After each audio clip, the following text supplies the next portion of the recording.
கிருஷ்ணப்பநாயக்கர் தான் எக்ஸ்டென்ட் பண்ணி பெருசாக கட்டுறாரு. இந்த சிற்பங்கள் எல்லாமே கலைநுணுக்கமான வேலைப்பாடான சிற்பங்கள். இதெல்லாம் 16ஆம் நூற்றாண்டு. பிரம்மோற்சவம் நல்லாயிருக்கும்.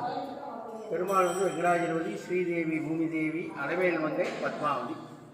10ஆவது நாள் திருவிழா அன்னைக்கு திருக்கல்யாணம் நடக்கும். அன்னைக்கு